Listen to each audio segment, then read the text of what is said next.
Why was there a body lying face down in the rain miles from anything that could be called safe? The Olympic Peninsula forest swallowed sound and light the same way the ocean swallowed ships. Rain moved through the canopy in thick, endless sheets, turning the ground beneath recon team Raven into red mud that tried to pull their boots off with every step. They had been moving for more than 30 hours. No sleep, no complaints, just the quiet rhythm of trained professionals doing the work they had been sent here to do. Declan Voss stopped first. His fist rose slowly in the air. 5 men froze instantly. Commander Callum Reed stepped forward beside him and followed the young scout's gaze. At first it looked like another root system tangled in the mud. Then the shape became clearer. A body, face down, motionless. Reed didn't move closer immediately. In this line of work, the body was rarely the danger. The space around the body was. They watched the trees, the ridges, the shadows beneath branches. 30 seconds passed. Nothing moved. Reed nodded once. Medic. Ellis Weller approached carefully, kneeling beside the figure. The rain soaked through his gloves as he turned the body slightly. A woman. Alive. Her pulse was weak, her skin cold from hours in the rain. A ghillie wrap covered her shoulders, not the kind sold in hunting stores, but a precise, custom-built camouflage designed by someone who understood terrain. Weller cut through the fabric. The wound sat just below her ribs. Bullet entry. No exit. And the wound had already been packed. Not sloppily, not in panic. Cleanly, professionally, with torn cloth and pressure wrapped tight with webbing. She packed her own chest wound, Weller said quietly. The team exchanged glances. Chief Arlo Lunn opened the long waterproof rifle case beneath her body. The weapon inside was unlike anything he had seen outside specialized sniper units, a custom precision rifle built for extreme distance. Then he noticed the engraving inside the optic housing. 2 words. Ghost Orchid. Lunn slowly looked up at Reed. Reed's face didn't change. But inside, everything shifted. Because Ghost Orchid wasn't a weapon. Ghost Orchid was a rumor. 3 elite teams had been killed over the past month by a sniper who could reach targets at impossible distances. No witnesses. No trace. Just 1 shot each. And now that legend was lying half dead in the mud in front of them. The woman stirred. Her eyes opened slowly, calculating before they fully focused. She saw the rifles, the formation, the way they watched the forest before they watched her. Special operations. She tried to sit up. Pain stopped her halfway. They betrayed me, she said. Her voice was quiet but steady. Reed crouched beside her. Who did? That's not the right question. Rain dripped from the branches above them. The right question, she continued, is whether you want to move before the sniper on the North Ridge adjusts for his second shot. Silence fell instantly. Reed studied her. What's your name? She hesitated only a moment. Sloane Cross. The forest held its breath. Because now the situation had changed completely. And none of them fully understood how dangerous it had just become. Why would someone hunt a woman who was already dying? Sloane Cross explained it between careful breaths, each one measured against the pain spreading across her chest. 72 hours earlier, she had been finishing an intelligence package.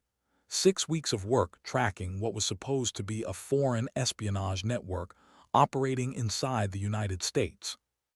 But what she found at the end wasn't foreign. It was domestic.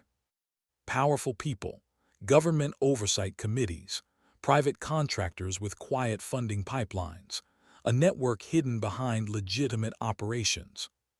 People who could erase problems. She had sent the report. 4 hours later, the first sniper shot nearly took her head off. "They sold my exfiltration route," she said calmly. Reed didn't interrupt. "They knew exactly where I'd be." So she ran. 16 hours through dense forest. 3 sniper shots. 2 near misses. And then the fragment that hit her ribs.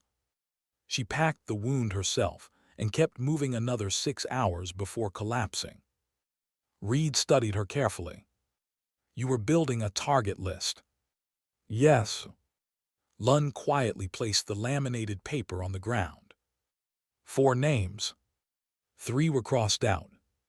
The 4th was still clean. Commander Callum Reed.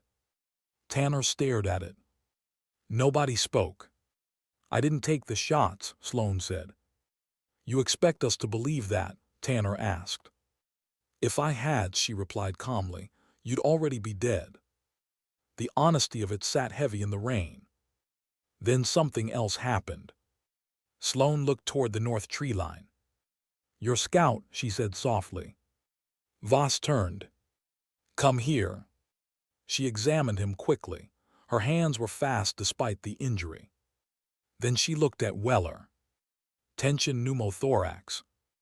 Weller's eyes widened. He checked again. She was right. Voss's lung had begun collapsing from an internal pressure buildup. 30 seconds later, Weller drove a decompression needle into Voss's chest. Air burst out.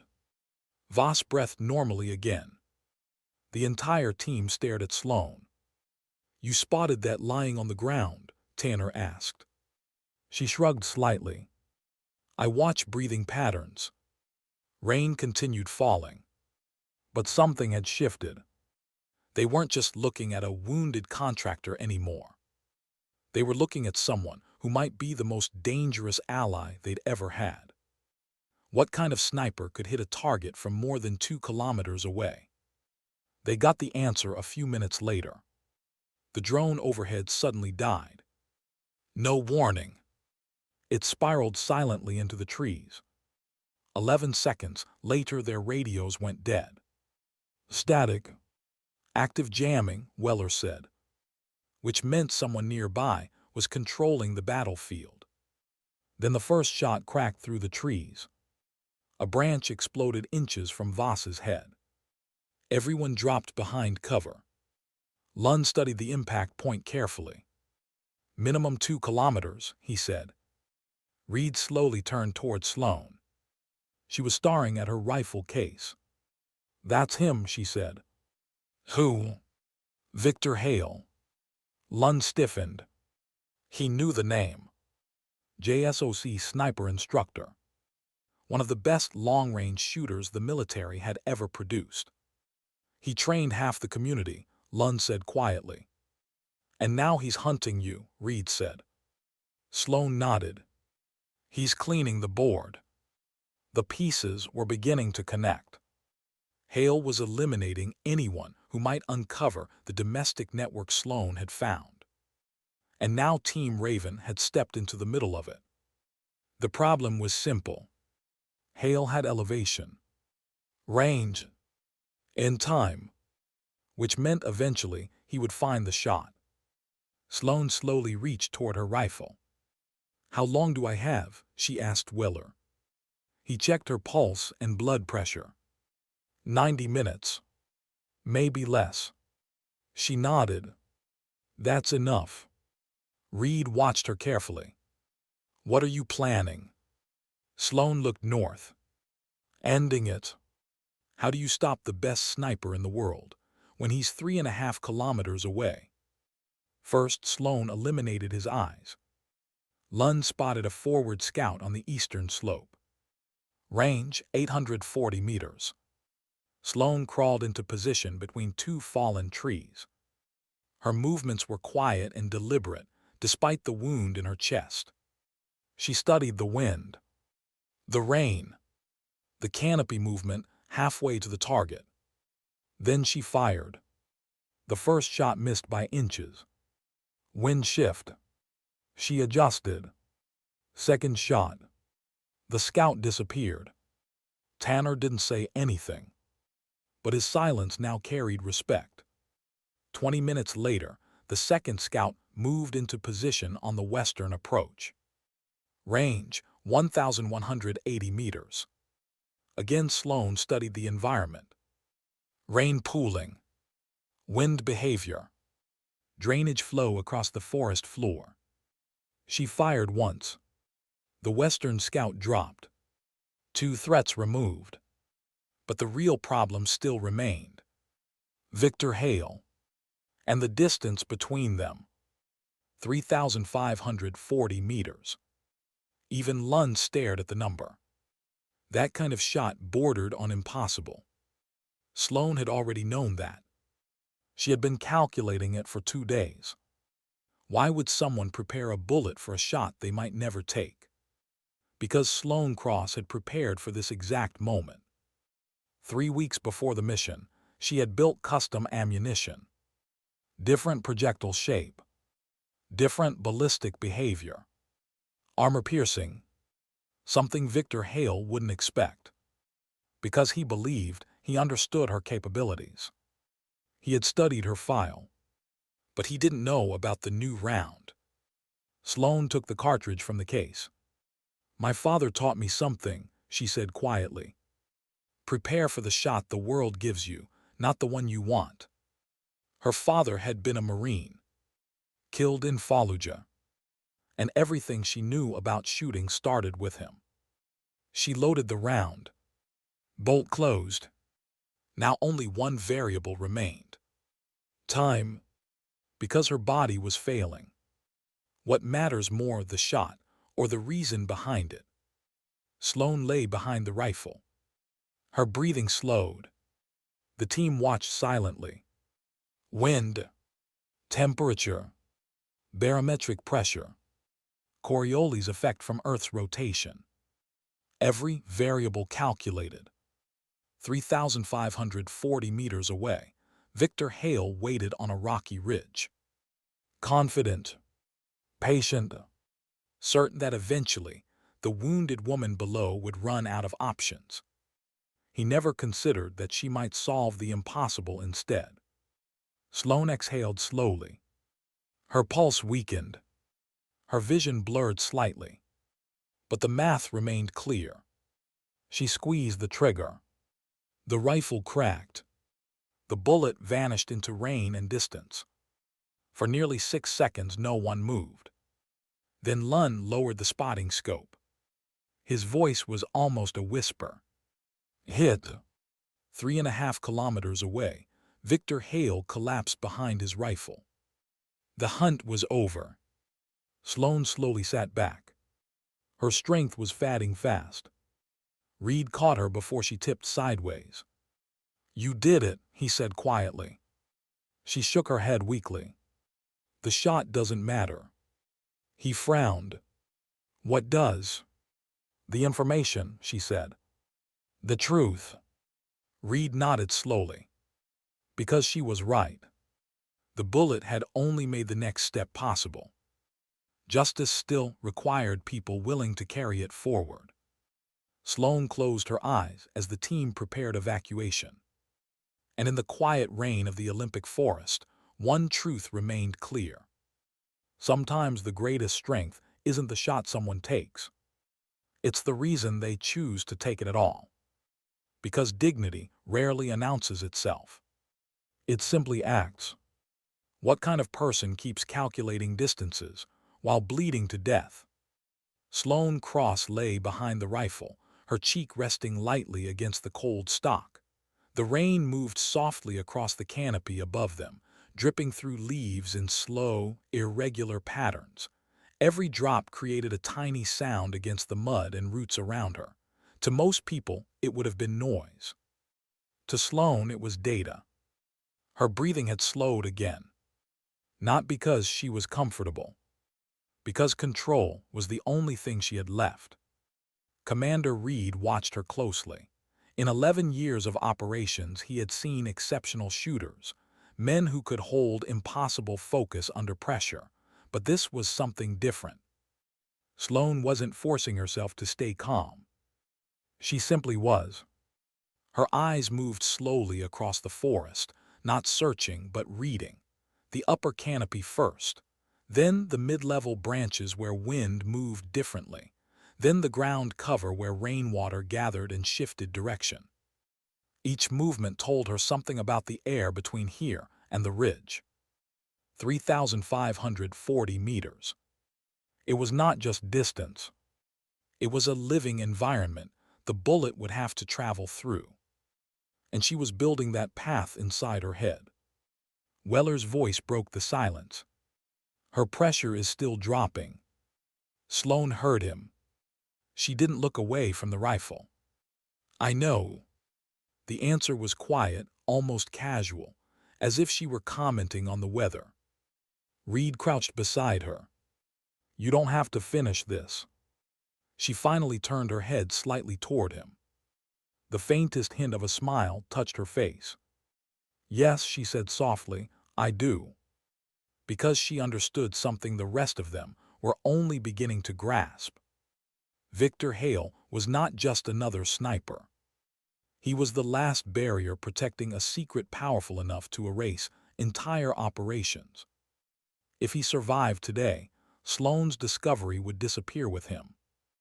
And the people behind it would never be touched. That was the real battlefield now. Not the forest. The truth. And Sloane Cross had already decided which side she was on.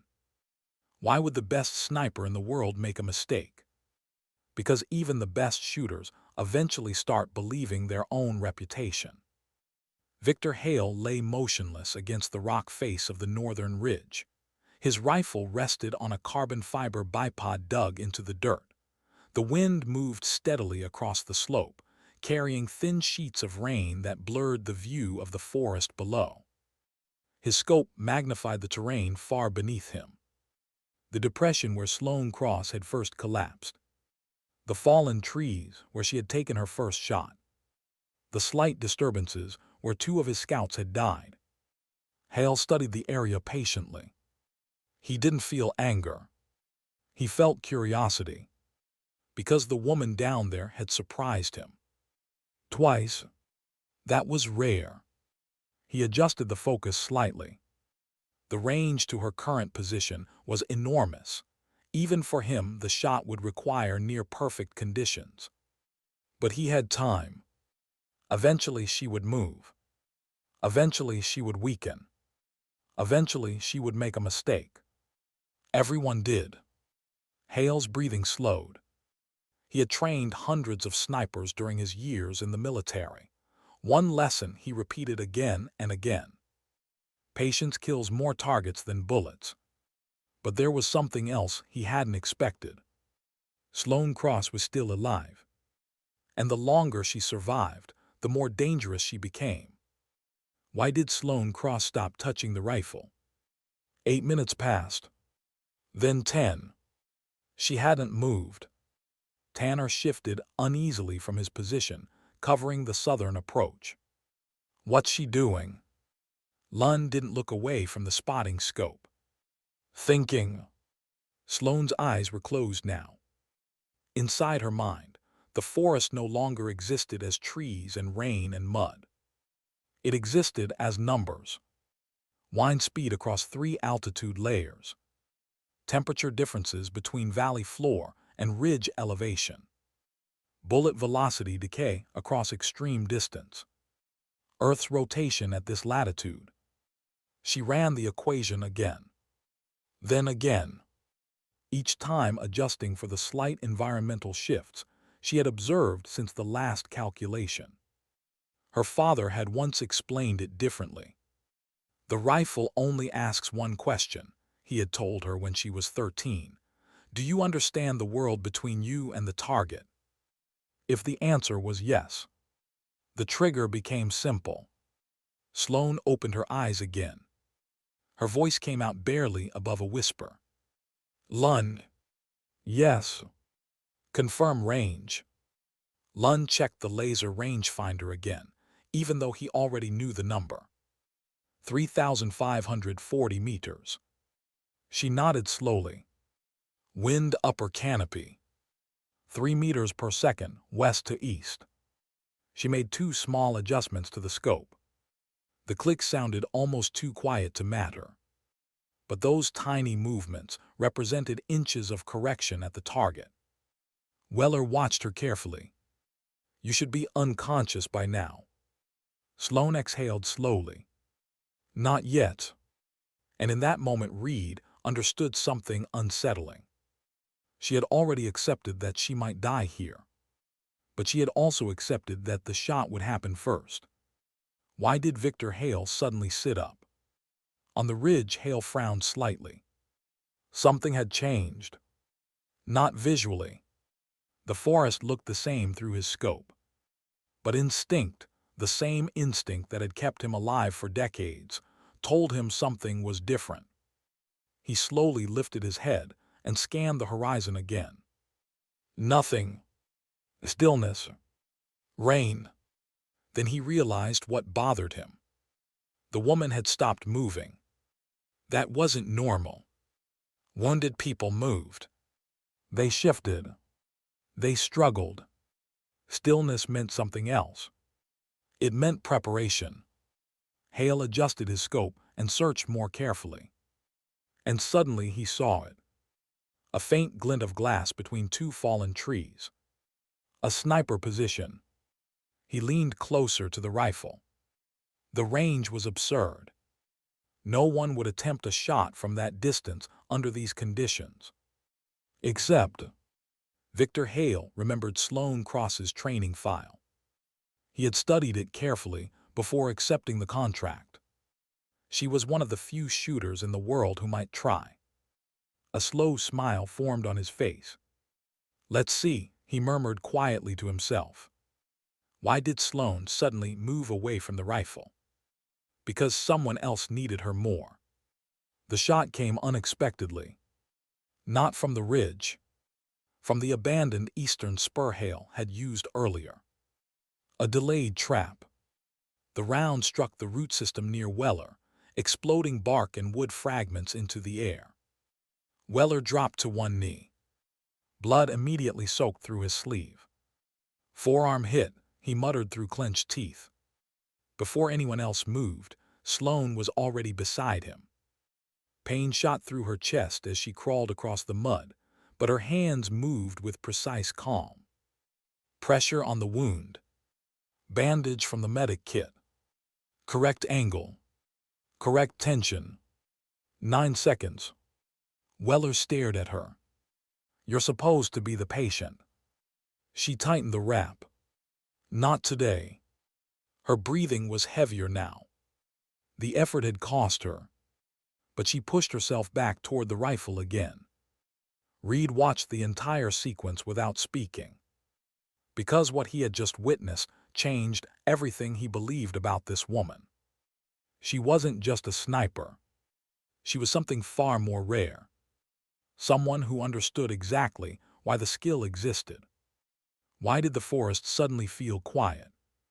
Because everyone sensed the moment approaching.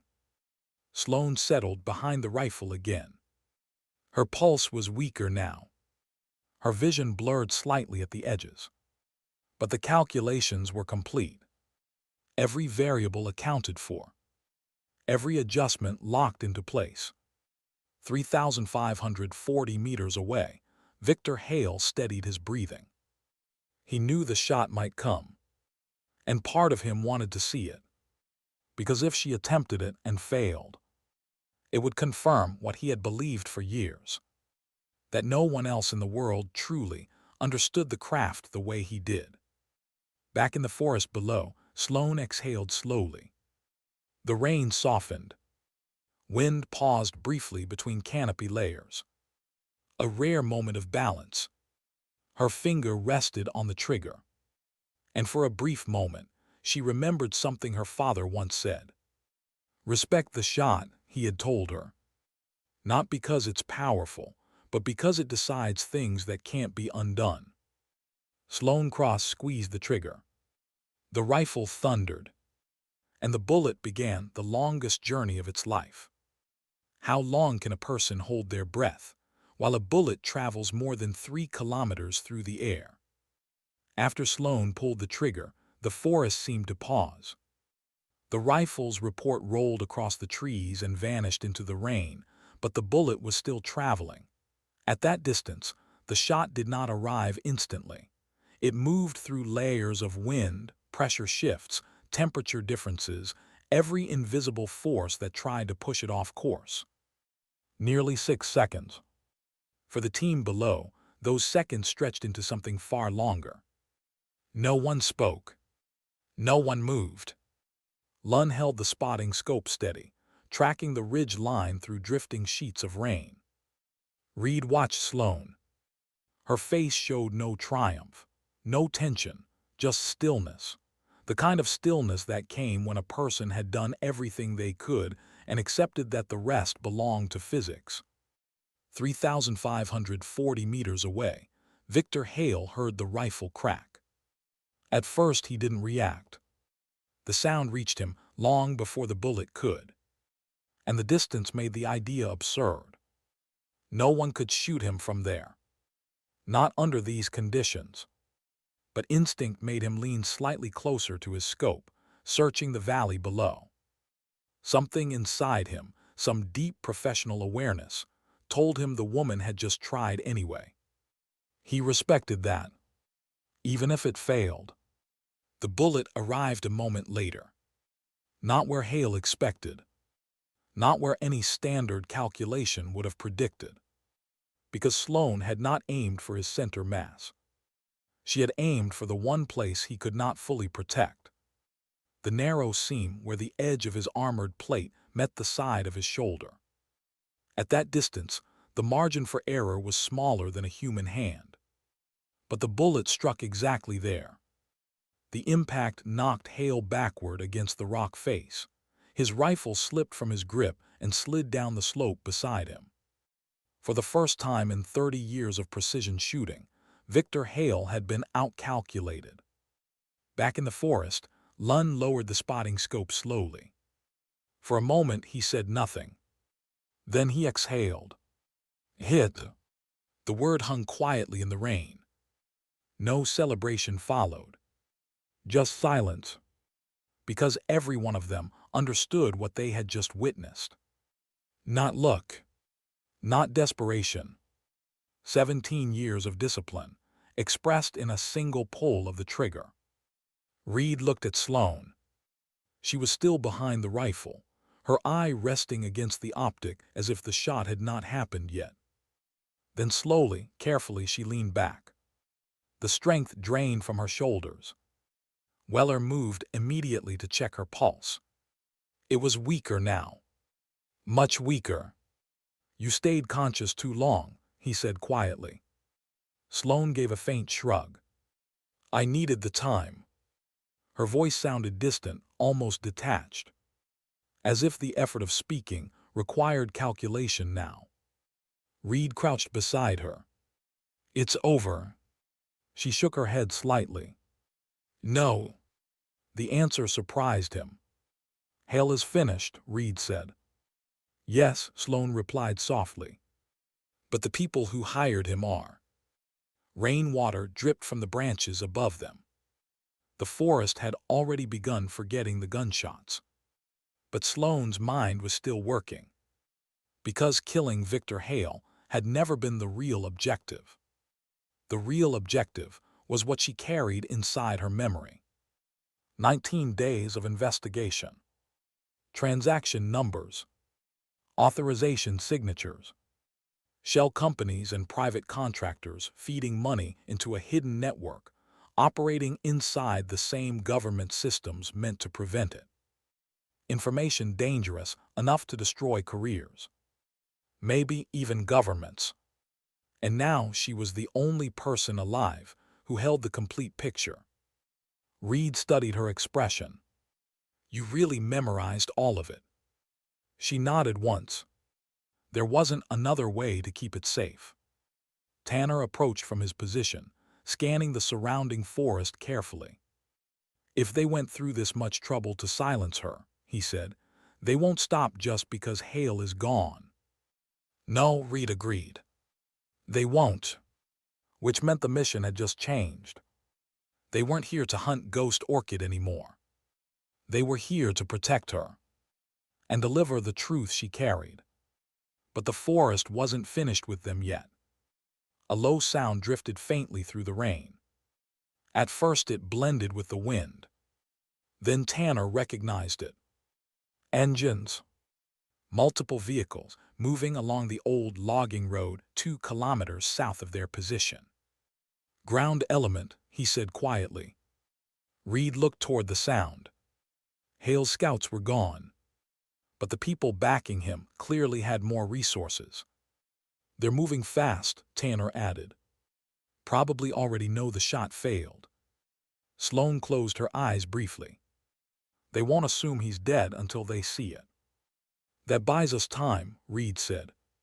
Not much. Weller adjusted the IV line carefully. We move now, he said. If she stays here, another 30 minutes she's not walking out of this forest. Reed nodded. The nearest extraction point was 6 kilometers away. Normally that distance meant little to a SEAL recon team. But now they had a critically wounded sniper who had just fired the longest shot anyone in the unit had ever witnessed. In a hostile ground force closing from the south. Reed turned back to Sloane. Can you move? She opened her eyes again. The exhaustion behind them was obvious now. But so was the determination. Yes. Weller frowned. You shouldn't. Sloane managed a faint smile. That's different. Voss stepped forward and lifted the rifle case. I'll carry this. She shook her head weakly. No. Everyone looked at her. That rifle doesn't leave my hands. It wasn't pride. It was responsibility. The weapon represented everything her father had taught her. Everything she had spent half her life mastering. And the shot that had just changed the outcome of this entire mission. Reed studied her for a moment. Then he nodded. Fine. He stood and scanned the forest again, already mapping the fastest route through the terrain. 6 kilometers. Rain. Mud. Enemy patrols. And a woman running out of blood. All right, he said quietly. Raven team, we're moving. They lifted Sloane carefully and began moving through the dripping forest. Behind them, the rain continued falling over the place where the impossible shot had been fired. But the story of that shot wasn't finished yet. Because sometimes the most important part of a battle happens after the trigger is pulled. And Sloane Cross still had one final fight ahead of her. Why would a team of elite soldiers risk everything for a woman they had been sent to eliminate? The forest closed around them as Team Raven moved south through the rain-soaked terrain. Every step sank slightly into the red clay soil, boots pulling free with quiet sucking sounds that blended into the steady rhythm of rainfall. 6 kilometers. Under normal conditions, it would have been a fast movement. But nothing about this situation was normal. Declan Voss moved point again, scanning the terrain ahead through the dim green light beneath the canopy. Tanner covered their rear. Lund carried the spotting scope and extra ammunition. Weller stayed close to Sloane, managing the IV line with careful attention as they moved. And Reed walked beside her. Sloane insisted on walking on her own. It was slower, but it was the only way she would accept help. The rifle was slung across her chest. One hand held the strap tightly, as if letting go would mean losing something far more important than the weapon itself. Her breathing had changed. Not dramatic, but Reed could see the subtle signs Weller had noticed earlier. Each breath required a little more effort now. Blood loss was catching up. Still, she kept moving. Step after step. No complaint. No hesitation. Reed studied her quietly. You could have run when we found you, he said after a few minutes. Sloane glanced at him. I tried. I mean before that. She understood the question. Why stay involved? Why risk being hunted by people powerful enough to erase entire operations? Her answer came without drama. Because someone has to say no. The simplicity of it stayed with him. Not anger. Not revenge. Just refusal. Sometimes that was the most dangerous thing a person could do. Why did Tanner suddenly stop walking? They had covered almost a kilometer when he raised a closed fist. The team froze instantly. Voss crouched ahead, scanning the forest floor. Tracks, he whispered. Fresh. Boot prints in the mud where the undergrowth thinned between two moss-covered boulders. Reed moved forward slowly. How many? Voss studied the ground carefully. 4, maybe 5. Direction. North. Which meant exactly what none of them wanted to hear. The ground element wasn't waiting at the road. They were sweeping the forest. Searching. And Team Raven had just crossed their path. Reed considered the options quickly. Engagement would slow them down. Avoidance might be impossible. Sloan spoke quietly from behind him. They'll be using a fan search pattern.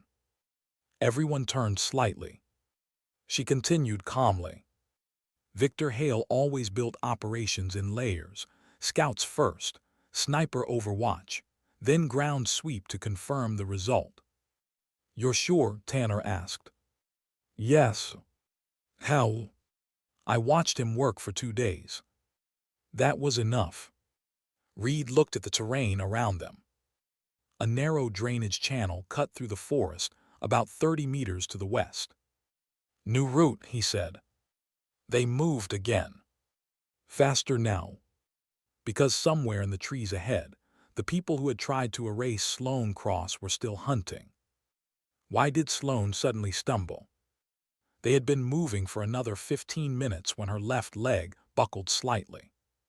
Reed caught her before she hit the ground. Weller immediately stepped in, checking her pulse again. It took only a second to understand. Blood pressure dropping fast.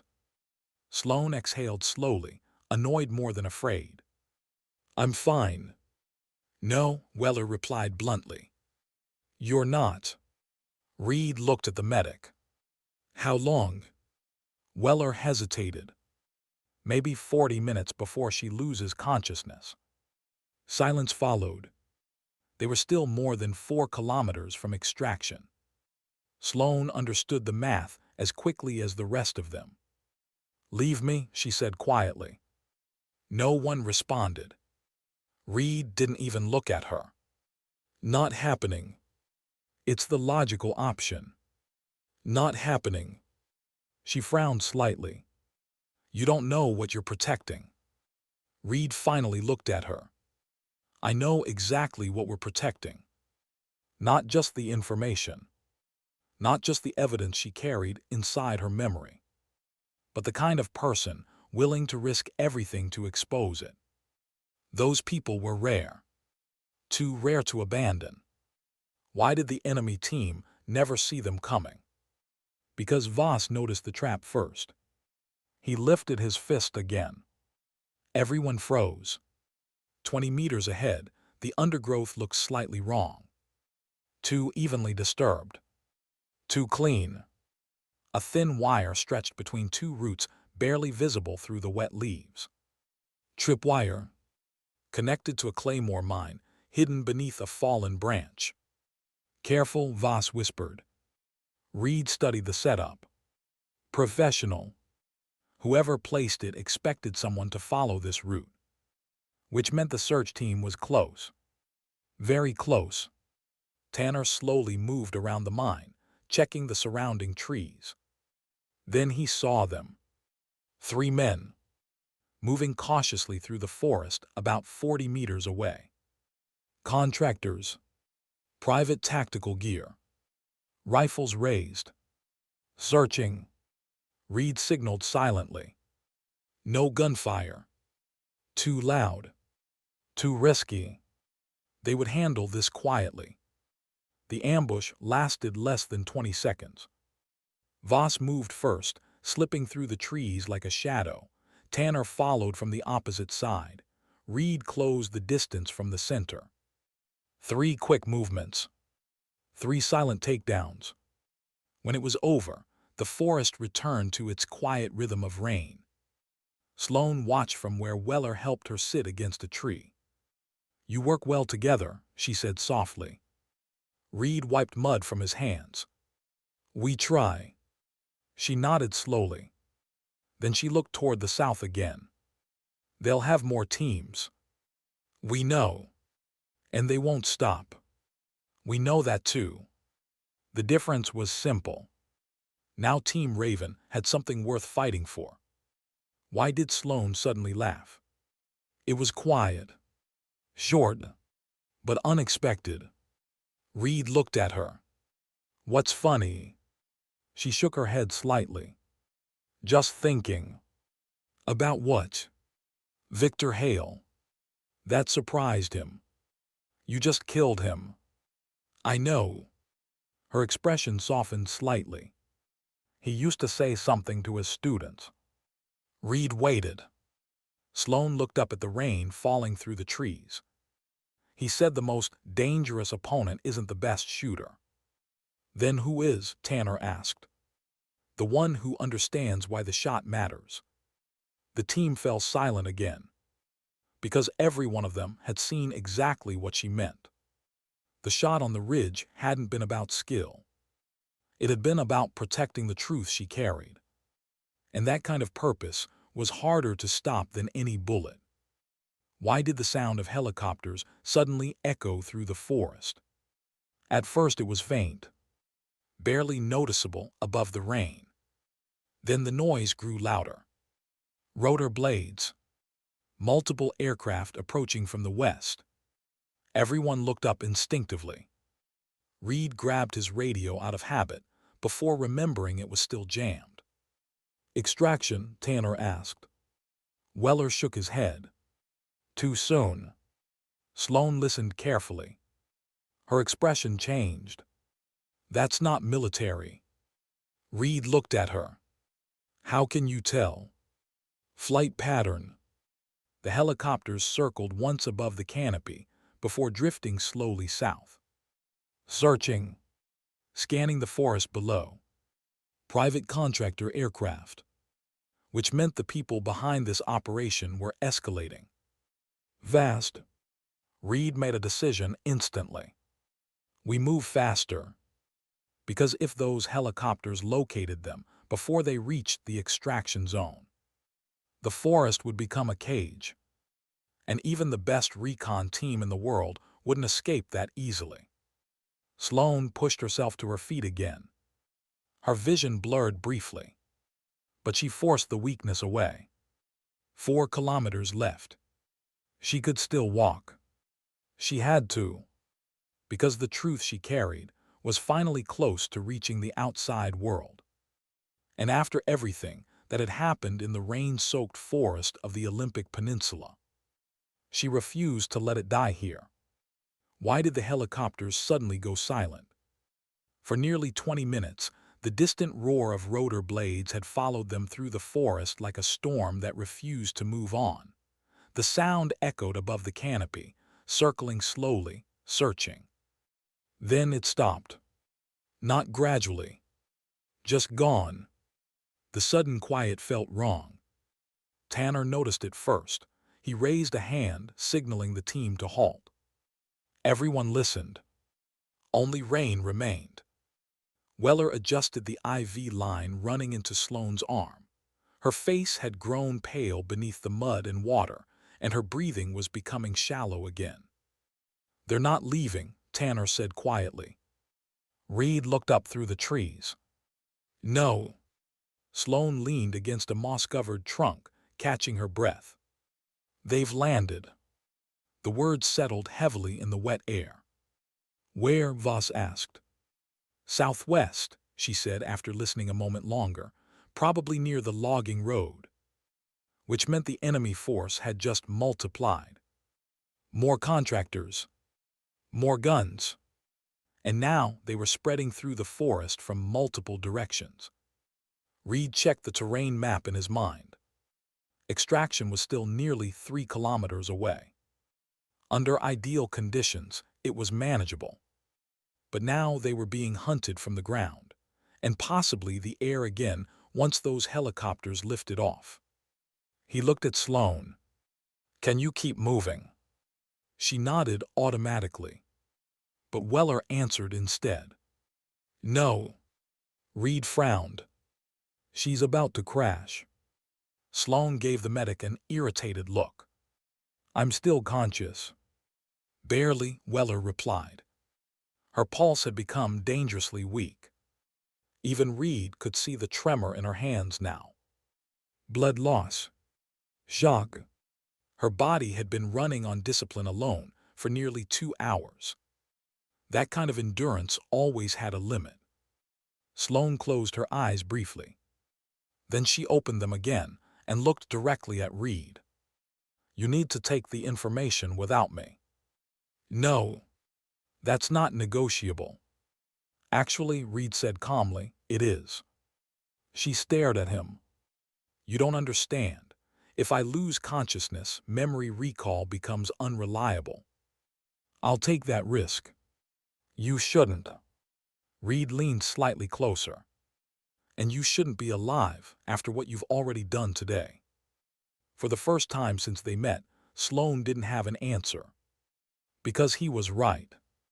By any reasonable calculation, she should already be dead.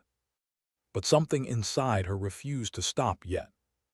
Why did Voss suddenly drop to one knee? Because he heard something the others didn't. A faint crack of a branch. Too controlled to be an animal. He raised his rifle slowly and scanned the dense trees ahead. "Contact," he whispered. "Movement." 2 figures slipping through the brush, roughly 50 meters away. Then a third. Contractors again. Search team.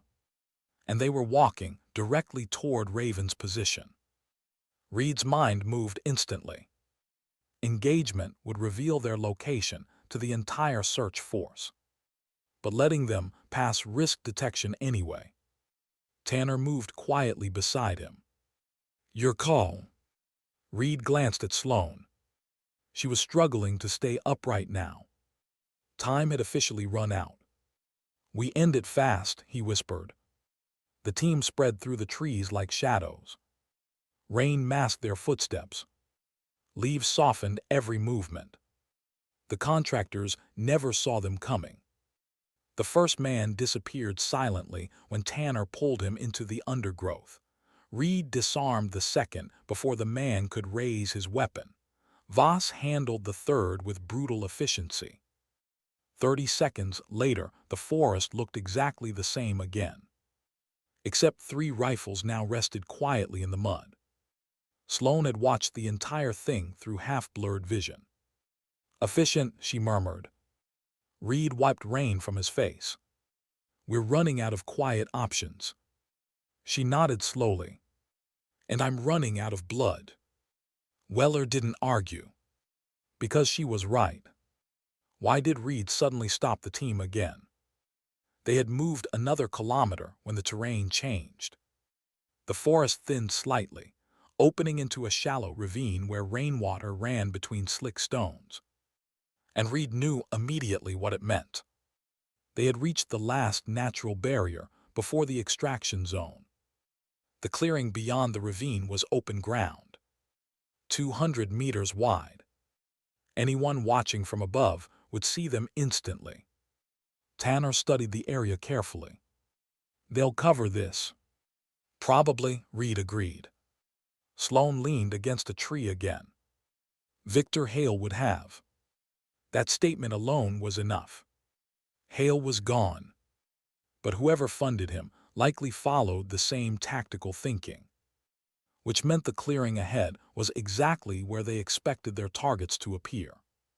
A perfect place for an ambush. Weller checked Sloane again. She won't survive another kilometer. Reed looked across the open ground. Then back at his team. There was only one option left, and everyone understood it before he said the words. We draw them out. Tanner nodded immediately. Small team crosses first. They shoot, Voss added. We locate positions, Tanner finished. Reed turned to Sloane. You stay here with Weller. Her expression hardened instantly. No. You can't fight. That's not the point. She pointed weakly toward the rifle slung across her chest. That weapon is still the longest range system we have. Reed hesitated. Because even now, she was thinking like a sniper. Watching the battlefield from angles the rest of them hadn't considered. What's the range across the clearing? She asked Lunn. He checked quickly. 480 meters to the far tree line. She nodded slowly. Then I can still help. Weller stared at her like she had lost her mind. You can barely stand. I don't need to stand. The determination in her voice silenced the argument. Reed studied her for a long moment. Then he nodded once. All right. Why did the contractors never expect the shot? Because they were watching the wrong direction. Voss and Tanner crossed the ravine first, moving low and fast through the wet grass of the clearing. 10 seconds passed. Nothing. 20 seconds. Then the ambush triggered. Gunfire erupted from the far tree line. 2 separate positions. Hidden shooters opening fire, exactly where the crossing team had been moments earlier. But Voss and Tanner were already behind cover. 2 contacts, Tanner shouted. Left ridge. Reed marked the positions instantly. Then he looked back toward Sloane. She was already prone in the mud. Rifle steady. Breathing slow. Even now, her hands were perfectly calm. The first enemy shooter was 470 meters away. A trivial distance compared to what she had done earlier. The shot cracked through the rain. One contractor dropped instantly. Before the second shooter could react, Sloane fired again. 2 shots. 2 hits. The clearing fell silent. Reed stared at her. You're supposed to be dying. She gave the faintest shrug. Later. But Weller could see the truth. Her strength was almost gone. The effort of those 2 shots had drained what little energy remained. Her rifle slipped slightly from her hands. Reed knelt beside her. Stay with us. Her eyes struggled to focus now. I'm trying. But her body had finally reached its limit.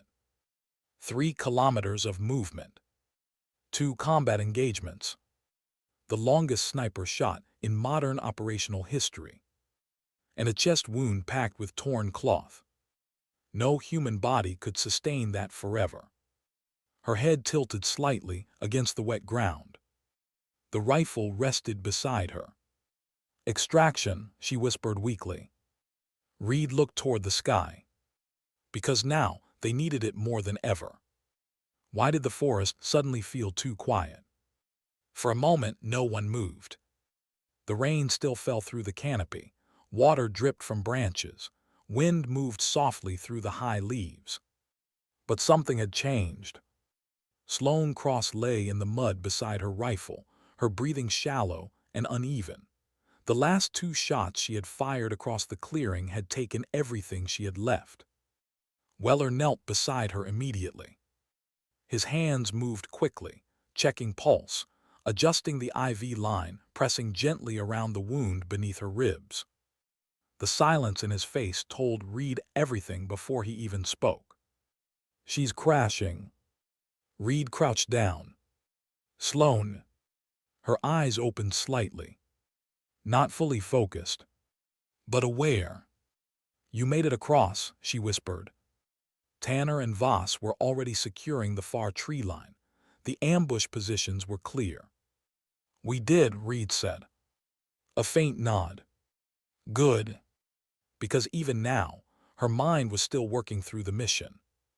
not her own survival. The mission. Weller looked up at Reed. She needs surgery in the next 30 minutes. Reed glanced toward the sky. Extraction had been planned long before this situation existed.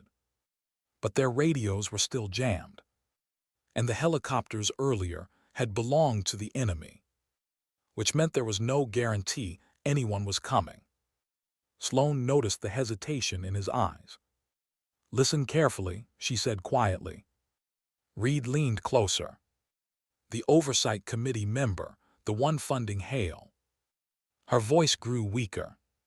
"The name is Daniel Kettering." Reed memorized it instantly. "Follow the shell company, Black Ridge Logistics." Weller kept pressure on the IV line, silently urging her to keep talking. "There are transaction records, routed through 3 contractors, but the authorization signatures all come back to him." Each sentence required effort now. Reed didn't interrupt, because he understood. She was transferring the weight she had carried alone, and there might not be another chance.